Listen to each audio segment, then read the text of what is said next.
I want to go to our next guest. You know, yesterday we chatted with the AA about a pretty bad weekend on our roads, and then we widened that out into a broader discussion about road safety in general in New Zealand. And I'm sorry, I think we came to a conclusion backed up by your calls. It isn't our bad roads that have accidents, it's us, and it's our driving, and it's our intoxicated and drug driving. But an interesting story has emerged that whilst we have legislation to allow roadside drug testing and other countries have it, our legislation isn't drafted in a way that allows overseas testing methods to be used here under the law we've got, which seems bloody stupid. Now, one person who has championed the cause of roadside drug testing has been former National Cabinet Minister and long-time MP, now Mayor of Nelson, Nick Smith, and he joins us now. Nick, nice to talk to you again, mate. Welcome.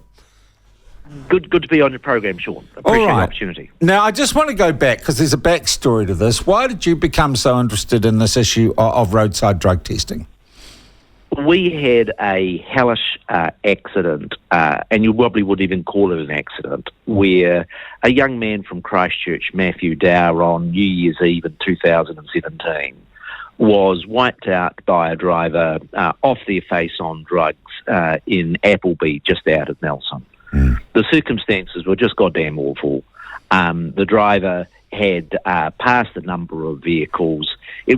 I wouldn't call it an accident in the sense that the driving was just so reckless. And subsequently, the woman was convicted for reckless driving. But that just brought home to me the problem of drug drivers. I was shocked to find out at the time when I went digging that about a third of the road toll, about 90 deaths a year, arise as a consequence of drug drivers. And so with the family, particularly Mum Karen Dower, went on a campaign for us to follow Australia and the UK, where random roadside drug testing has been a very successful road safety measure.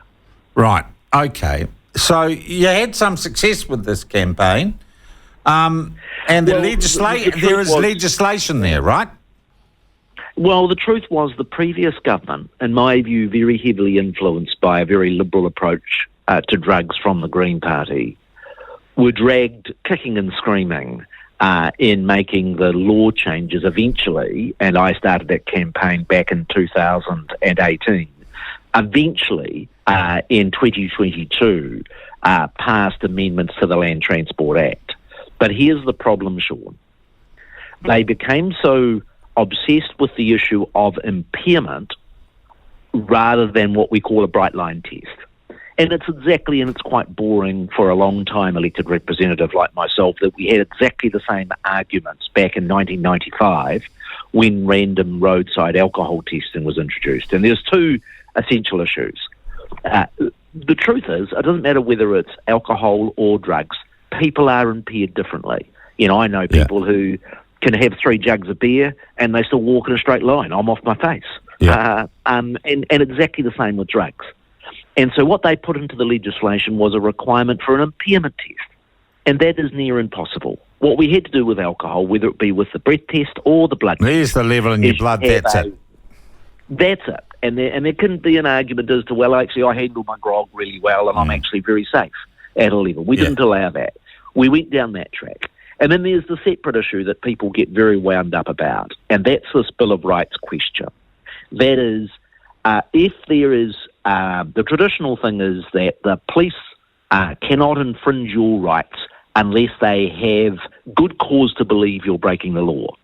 Now, the alcohol random roadside testing breaches that principle of the Bill of Rights. They can pull you up on the side of the road and you could just be an innocent driving doing your bits, but they're allowed to breathalyze you. I take exactly the same view with respect to drugs. Now, what we know was that when we introduced random alcohol testing, we halved the fatalities from drunk driving. We know from the experience in both the UK and Australia the same. And so if we look at the latest police data, which was for 2021, there's the potential to save about 50 lives a year if we could have the numbers with random roadside drug testing. And that's simply the road I want to go down. When the change of government occurred, with the Dow family, who I continue to keep in touch with, wrote to the minister, said, hey, come on, we need to get on with this. There's lives to be saved. And I was quite pleased with the response that I got from the minister, that he says he's going to need to amend the legislation. And I'm hopeful that Simeon Brown might make some progress on this practical road safety issue. It sounds to me like it's a pretty easy fix, Nick. We've got two similar jurisdictions that have done it and have got laws that work, and the technology is there as well. Well, that's my perspective on it, is that we can get into a highfalutin argument of doing something different. Not only have those two jurisdictions, the UK and Australia, done it, they've actually got 10 years of experience. And there's nothing like having that practical experience of how they went about it. And that's where I would urge the government to get on with the legislative change. Be practical, have a bright line test, not an impairment test, and to give the police the resources to be able to get that random drug side testing. And it's just like booze.